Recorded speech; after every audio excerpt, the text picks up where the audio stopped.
Welcome back, everybody, to HTF Bets, your live Thursday show here at Hitting the Field Network. As always, I'm your host, Tyler Caron. We have a great show for you here today. We have college basketball starting next week, so for the first time this season, dive into some college basketball. We also got NBA going on. We got fights going on. We have fantasy football and basketball going on. So we'll go over all of that, so stay with us because it all starts now.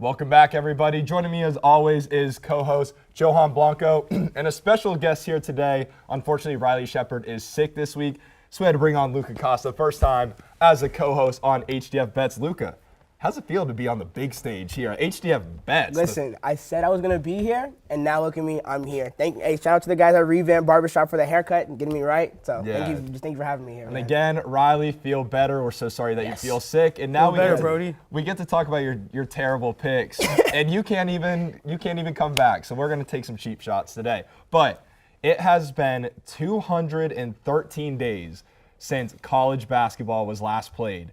If you watched any of the main show last spring, you saw I was the main college basketball guy. Alex had me on every week once we were going down February, March, and April through the college basketball season. So this is my stuff. So you know, for Game of the Week, I had to throw in, we're going with the Champions Classic. Starts next Tuesday. You got Kentucky versus Duke, the number 9 team versus the number 10 team in the country. Now, Duke is favored by 1.5. And there aren't many official over-unders yet, so we kind of did our own. We have it set at 140.5. Johan, what are you thinking for this game? Kentucky, Duke, what are you seeing from these lineups? All right, so in terms of Kentucky's lineup, they have a lot of incoming transfers and recruits coming in. So the most significant transfer that I've seen so far is C.J. Frederick out of Iowa. He's a redshirt junior, and just look out for him to have a big year. I'm pretty sure he's going to be the starting 2 guard next Tuesday for the game. But also Oscar Tshiebwe out of West Virginia, he's probably going to be their center. He's a little undersized, but he's really strong in the post. And I like that they're going to go small with it because they have 2 big recruits coming in Damian Collins and Ty Washington, especially Ty Washington, who I think is going to be their starting point guard this year. And I think he's going to control the team very well. Yeah, but you got to be careful with those freshmen. We saw last year in Kentucky how that guard play with Devin Askew and B.J. Boston. Kentucky was an underperforming team last year, so that's where you got to be careful handing off the keys to a freshman guard. But yeah, Ty Washington he was a top recruit in the country last year for a reason.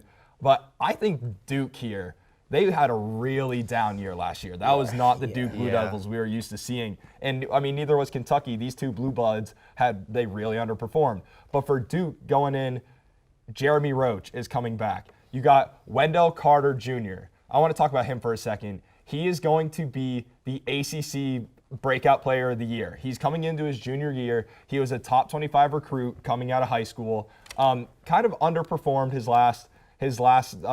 his freshman year for sure, and then last year that whole Duke team was just a mess. So he's going to improve on his 9 points per game average last year, and he's going to make a major jump. You meant Wendell Moore, right? Wendell Moore. I'm sorry. Thank you. I think Wendell Carter. Wendell Carter. Last time I checked. Thank you. Wendell Moore. I know what I'm talking about. I swear. I am the college basketball guy. Look at this guy. The other major piece to Duke this year, he's my pick for ACC Player of the Year, is Paolo Banchero. He was the number 4 prospect coming out of high school last year. He's dominated in their preseason matchups. He can do it all. He can shoot. He can pass. He can lead this team. He can jump out of the gym. Windmills like it's nothing. Any dunk that he needs, he can go and get you that play. Luka, what are you seeing from this Duke-Kentucky matchup? Honestly, like you said, both teams were extremely underwhelming last year, so I think both these teams have a lot to prove, especially Duke, which is being Coach K's last and final year as a head coach. I never thought those words would ever leave my mouth, but Coach K will not be the head coach of Duke University come next season. So I think both these teams have a lot of things to prove. Mm-hmm. Also, Jacob Toppin, Obi Toppin's younger brother, I think he has a lot to prove as well. I think he's going to come out there and try and show a great game, do it on both sides of the ball. He's already an elite scorer. But, we're just going to try and see something else from him. He's going to try and bring his game to the next level like his brother. Yeah, this is a huge blue blood matchup. Duke is actually 5-2 versus Kentucky, so that's why I'm saying take that 1.5 point spread. I really think it's going to hit, and they're going to blow over the over. If you like their averages, it's been huge. Look at this, a Tar Heels fan yeah, rooting for Duke. I am. That's crazy. I am, but I am a college basketball analyst. That is what I am before anything else. So transitioning from college to NBA, Luka, you got the Nets, and you're going to Chicago to take on your Bulls in a couple days. Yes. Tell us about the matchup. Man. Talked about the Bulls on the main show. I'm going to talk about them again on Bets because the Chicago Bulls are the real deal. The real deal. The Bulls are back in business. The Bulls, they just lost yesterday to the Sixers by 5 points, 98-103. But I do not think that's not going to faze them at all. They're going to come out here this next Monday, and they're going to ball out. KD is leading the Nets in points per game and rebounds per game with 8 rebounds per game, 28.2 points per game, I believe. DeRozan is out here averaging 27 points per game, too. So I think DeMar DeRozan, he's going to come out here and show that he's here to lead this Bulls team, and I think this is going to be the test. Zach LaVine is playing through a hand injury right now, even though he's still averaging 25.8 points per game. But I think the keys the Bulls need to focus on to win this game are the three-point shooting, or to limit the Nets three-point shooting, and keep getting to the free throw line. The Bulls shoot 90% from the free throw line, 90.01% from the free throw line this year, but the Nets shoot a 45.8 from the three. And also, we need to win the game in the paint, limit turnovers. Here's the thing. So who's guarding KD in this game? Don't worry about that. That's okay. Who's gonna? Is it gonna be Don't DeMar? worry about that. No, I don't think. Honestly, I don't think it's gonna be able to be DeMar DeRozan. Honestly, I think what we're gonna line up with. I think we're honestly gonna try and put Lonzo on him. No, you're just begging. I don't know. He's not gonna do. I'm not saying he's gonna do good. I'm not saying he's gonna be able to do anything. But you can't put DeMar DeRozan on him. DeMar DeRozan is a defensive liability. Just so is Zach LaVine. That's our main problem, our defense. Right. But we're not gonna worry about. Our main thing is our focus is gonna be able to limit turnovers in the passing game and limit their threes. So if we can force turnovers, Alex Caruso is the third number 3 leading in steals per game with 2.5 steals a game. Caruso's been a nice addition. pickup for exactly. So if we can keep that energy up, I think we'll be just fine. And we just need to limit turnovers. Bulls average 17 turnovers a game. 17. If we can bring that number down, I think we'll be just fine. Yeah, but you're not going to be just fine. You're going against Kevin Durant. You guys say that. Name me 3 defensive players that are good on the Nets. I'll wait. I promise you can't, because the Nets defense is terrible. Right, but the Nets offense is good enough it's so draining to defend Kevin Durant and James Harden on the same team. It's so draining to guard them on defense that we are not going to see these Bulls players have the offensive performances that we've seen them have. We're not going to see 25 from DeRozan and Zach LaVine. But I think you forget, we have Vucevic too, who's one of the best centers in the East. Yeah, so I don't even think the Nets center down low is horrible. He is garbage. It is who even is it? Claxton? Yeah, Vucevic is going to put that boy to work, and I will take that. Yes, I'll be okay with that matchup. I think Vooch is eaten. I do agree with you on that. I think so too. Okay, I think the game is actually very close. Brooklyn, is on a 3-game winning streak, yes, but they have not looked very impressive as of late.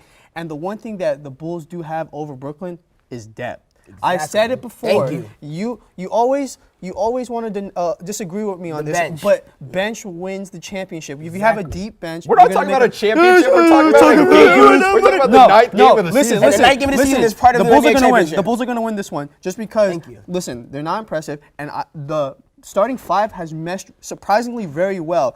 3 major additions in the offseason. I think that I think the Bulls are going to win. It's going to be a close game, but I just think they have more star power and they've been playing a lot well. Bet your life on the Nets. That's what I'm saying. And that was some good fights that we just had going on there. So we're going to transition into some different fights that we have going on. We got boxing. We got Johan here. Johan, take it away, man. They don't want to hear from me. They want to hear from you. This Saturday, history in the making. We're going to have the first ever undisputed super middleweight champion, Canelo Alvarez versus Caleb Plant. Listen, Canelo Alvarez is the face of boxing right now. Once Floyd Mayweather Jr. retired from the ring, Canelo stepped up.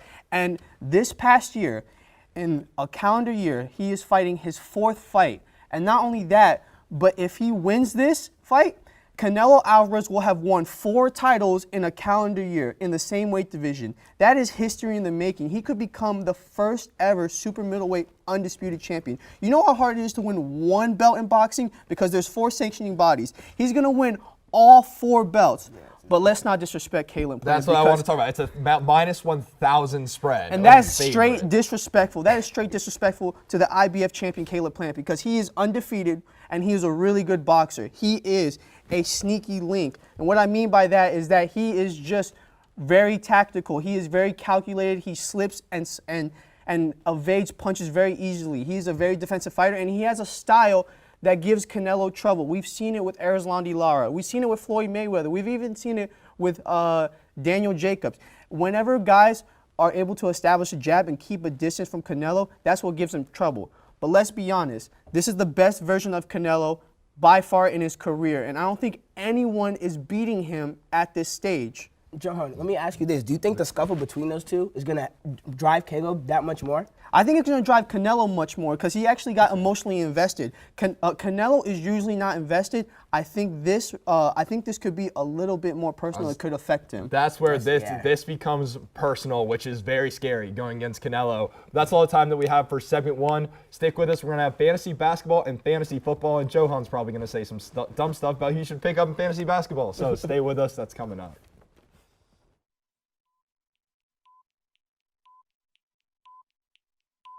I'm in charge of the meeting this week. So you know what we're going to talk about? Basketball. The second thing we're going to talk about this week is basketball. Okay? And the third and last thing we're going to talk about is basketball. Yeah. God, yeah. It's ridiculous. I want to quit. Can I quit? Take that. Look at the screen.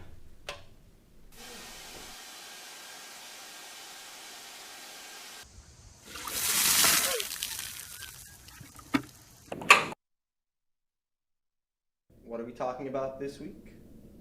Basketball. Welcome back, everybody. It's that segment 2 time. We're going to get into some fantasy football and fantasy basketball. To start, we got to give you the updates on our fantasy football league here in leadership of Hitting the Field Network. So we're going to throw up the results from last week. It was a really interesting week.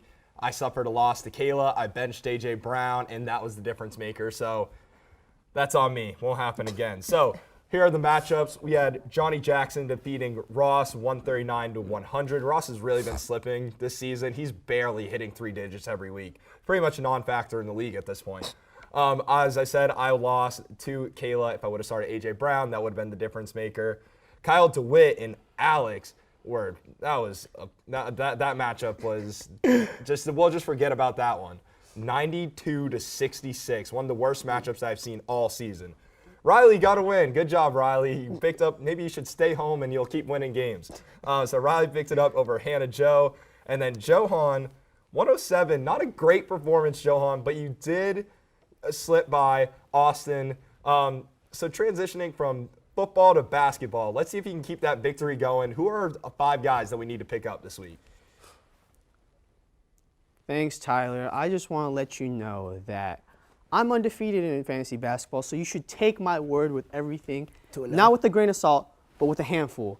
So let's go with the first pick. Boom, George Hill. Now, I know what you're saying, why George Hill? He's only averaging like 8 points per game, but in fantasy, he's getting around 20 points. He's very efficient, and he's good when Drew Holiday comes off the bench. And defensive stats do count in fantasy, so I would look at that. Next, Matisse Thybulle. Like I said, same thing with George Hill, but Matisse Thybulle is a little more efficient because he does not take a lot of shots. So that means he's going to be a higher field goal percentage. And not only that, he's an even better defender. He's one of the best defenders in Philly. So I would add him this week if you need some depth in the utility bench. Now, into the middle. Wow. Cody Martin. Now, a bit of a shock for me because I wouldn't really pick anybody from the Hornets except for like the starting lineup, but he's been surprisingly really good on the offensive end. I mean, he's been providing a lot of offensive output from the bench, and I would look at him if you need someone today or even Friday. Now, let's go down to the... Yeah, I want to talk, but Cody Martin has been one of the streakiest players and the most inconsistent players. His last you five. Need that. You need that in your life. You need that in your life. 41, 27, 18, 25, 13 in his last 5. He's just not a reliable guy. No, you need that in your life. You need that in your life. You don't have any scoring. You have 3 injured players. You need that in your life. You need that in your life. I do have 3 players. You heard it here first. You need that inconsistency in your life, guys. Johan Blanco, inconsistency. That's what you need. Yes. No, you need some scoring, and that's what he's going to give you. He's going to give you points. You have 3 people. 13 fantasy points. You have 3 people who have given you a combined total of 0 points. And that's so why you might as well use that streakiness. I'll be a second But let's half switch season into guy. that. Let's switch into that with Cam Reddish, because I believe we can all agree that Cam Reddish is about to take off. He's averaging 14 points per game, and he's getting in his groove. He's starting to mesh well into that Atlanta rotation. He's very offensive, and he's become a lot more efficient. So I would look to get Cam Reddish soon, because if not, I'm going to take him, John, and then I'm going to stay undefeated. Johan, I have to disagree with you on that one simply my because gosh. the Hawks have too many weapons. You have Trey, boy, here we you go. have Trey What Young, is- you have Kevin Huerta, you have John Collins, you have Clint Capella. This is not football. This is basketball. Okay. This is basketball. You still have too many people. What does that mean? What do you mean? They go on the bench and then he I've loved Cam starts. Reddish since he was at Duke, bro, and I think that's still a questionable pickup just because No. there's too many people to go to inside of No, Cam Reddish. Johan hit it on the money. His efficiency has been a vast just improvement saying. this year. His shooting Of percentages course, it's been an are both improvement, up. yes, It's- but there's still so many that people you gotta share the ball 43 with. He's shooting 41% from three, which bro. as a second, third year guy, he shot in the mid-30s from three last season. He's getting more touches in the Atlanta offense this year. Johan, I agree with you on that. 8 games pickup. in, it's questionable. Cam I'm not saying Reddish- it's bad. I love Cam Reddish. I think you wait another 1 or 2 games, see what happens, then maybe. No. Maybe it's a big Get him now, because if not, I'm going to take him as well, and then I'm going to be undefeated. So now, with my last pick, this is for Tyler, because you need depth and you need someone in the post. So Alperen Sengun should be your pick. Now, I know, Tyler, you're such a big fan of Daniel Tice, but let me be honest, man. Let me be honest. Daniel Tice sucks. We had a conversation before the show. I was like, oh, who's the MVP candidate? I was saying Stephen Curry, maybe even Jimmy Butler. He's like, oh, no, I love Daniel Tice. He's averaging 2 points a game, but Daniel Tice, yeah. Tyler, relax. He's not there. Sengun is going to take his starting spot. I'm telling you, he's starting to pick up. And listen, the Rockets are in rebuilding stage, and they have a lot of rookies this year. What do you think they're going to do? They're going to give those young core talent. You need to give up on Daniel Tice, man. I know you love him. I know you have all his jerseys. You even have that one in Germany. I don't even know how you got that. But listen, these are the top 5 picks. If you want to be successful throughout the season, make sure you have weekly transactions, because there's going to be people that are playing every day. These guys are going to help you this week and maybe even a couple weeks down. So I would listen to me and not to Tyler. Definitely not to Luka. Tice and Sengun are as equal this year as he can be. All right, I do like Tice. Look at him being in denial. I was excited when the Celtics got him from overseas. He's an undersized forward who showed promising ability, and he was super athletic overseas, and he just got to the NBA and was playing with everyone else Yeah, that and is then also realized that super he- athletic. Yeah. But Tice was a good addition for the Celtics. I'm not mad at Tice for that. And then him and Sengun now. You're talking about Tice and how he's not the guy. Neither is Sengun. It's someone I know they are rebuilding in Houston. That team is They're definitely rebuilding. Very young. They have great pieces moving forward.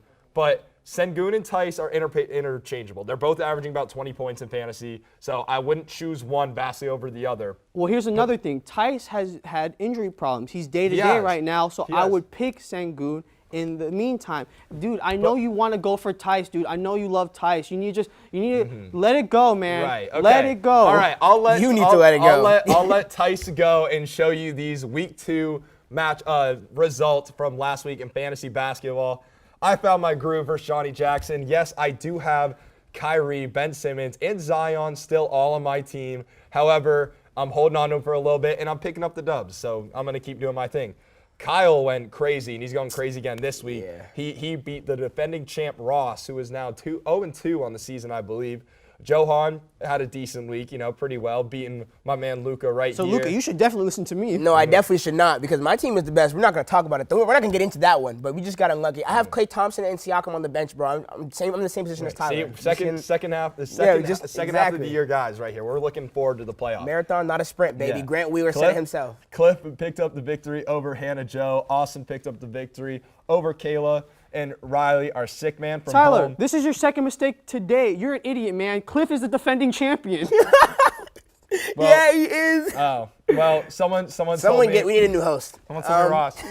I'm up. Hey, all I know is I'm winning this week fantasy basketball. I won last week. Riley's 2-0 in fantasy. He won fantasy football last week, yeah? So Things are looking up for him. So maybe Riley should stay home until the sports trivia next Monday, which we'll talk more about later, our special sports trivia show where myself and Riley will be facing off against some of the other pairs from HTF Network. But like I said, we'll keep you updated about that. So Riley, stay home, get better, study up. That's all the time that we have for segment 2. Stay with us because we have, of course, our surefire picks coming up at the end of the show, and we got to talk about some UFC, so stay with us. Why did I think Ross? I don't know why you did. Because I am a New York Giants fan, and I want my first pick of the week to be my team. I see an upset for the New York Giants this Sunday. Bet your entire savings, and I'm telling you right now, they're gonna win. I don't care what you say. It's gonna happen.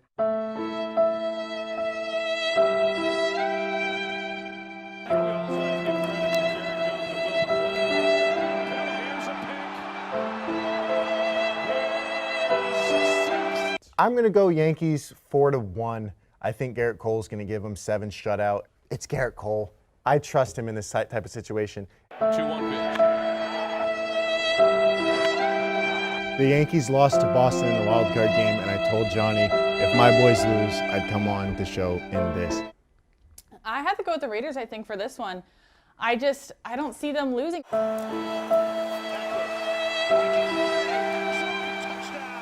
Welcome back. It is now time for our primetime picks of the week, the best segment. I'm currently doing awful, standing at 16-10, Oklahoma State and Texas. I'm going Texas 35-27.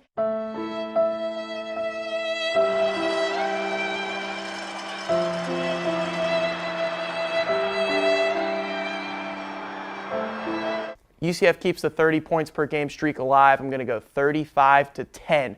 UCF wins.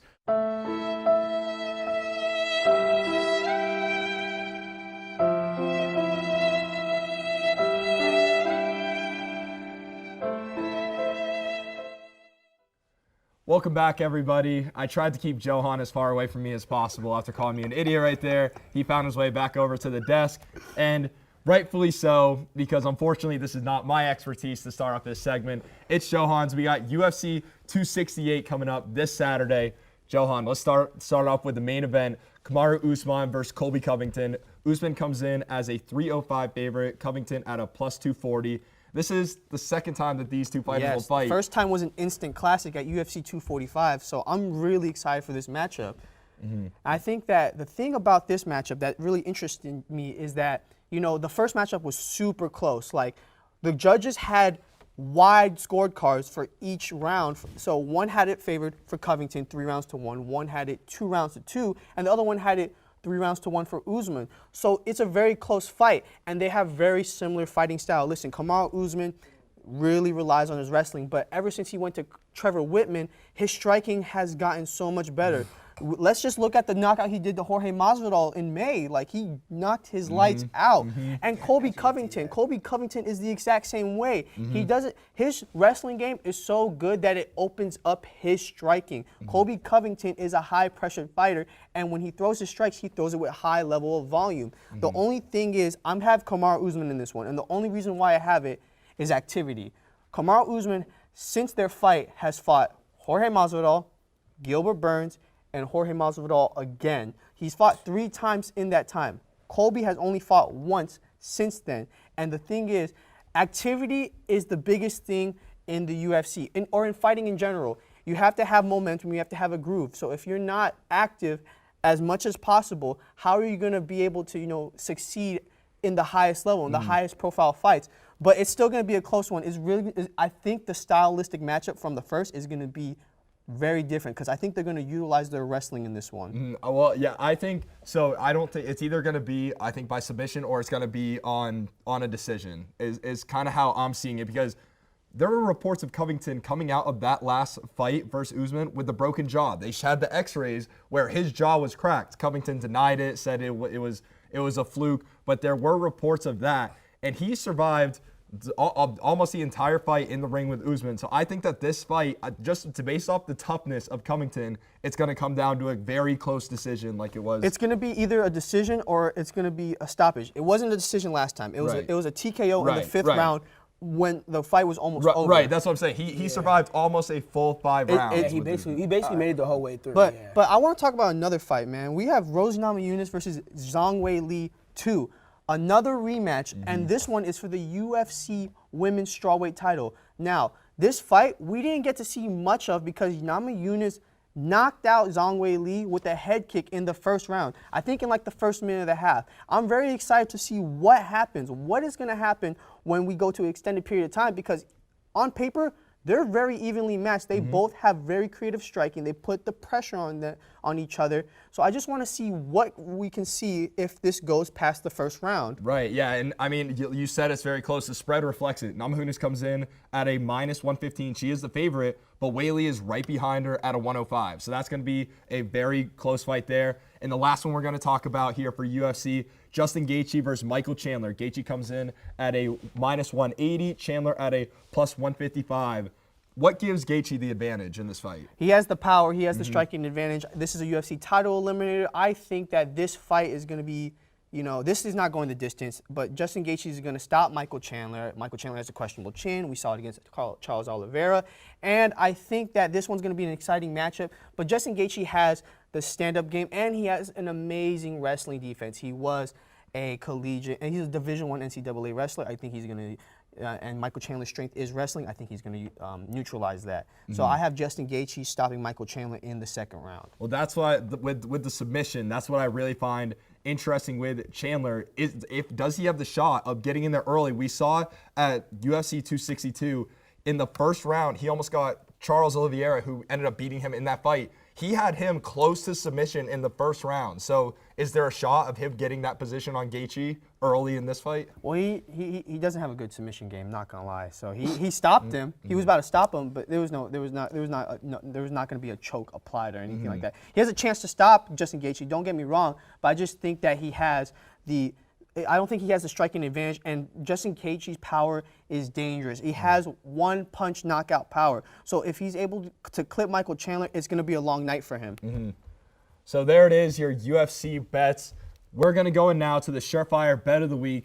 I am officially 8-1 on the year. This will be Luca's first Surefire Bet of the week. And Johan, you had an interesting situation last week, Johan. Whatever he picks, don't do it. Well, no, it wasn't even that. It wasn't even that. My pick, the person I wanted to win, he weighed in 7.5 pounds overweight, so the fight got canceled. So I'm 3-0 with 1 no contest, basically. That's fair. I put it in. I didn't count it against Johan. Yeah. So yeah, the 3-1 because that 3-0. That first week he bet the very first time he did bet for Okelo to lose in fantasy football. What are you talking about? I don't remember this. Roll the tape, man. We will roll that tape. But so we're gonna go and get into this week. I have Army at Air Force. Over 37.5. That is a real over-under for Army and Air Force, who the over has been hitting for these teams every single week. Army averages 34 points. Air Force averages 29. Army put up 56 points last week against Wake Forest in a shootout. So take that over. I don't know why it's that low, but this is why it's Surefire Bet of the Week, and it's easy money. Luca, go ahead. Your first Surefire. I'm going to talk about some proper football my first time here because my main sport is soccer, so real football. Taking Arsenal over Watford at the Emirates this week. Arsenal have not lost since they lost to Man City almost 5-6 games ago. Watford are in shambles right now. Bet Arsenal. Put your money on Arsenal. There you go. So there's Arsenal and Johan. UFC 268, Shocker. Phil Hawes versus Chris Curtis. Pick Hawes. He's on a 7-fight win streak. He's going to be a top contender in the middleweight division.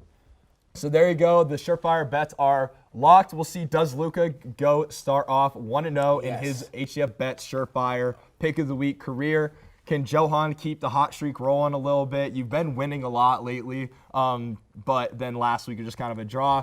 I am now at a month since my poor pick of the Patriots to not cover the spread versus the Bucks.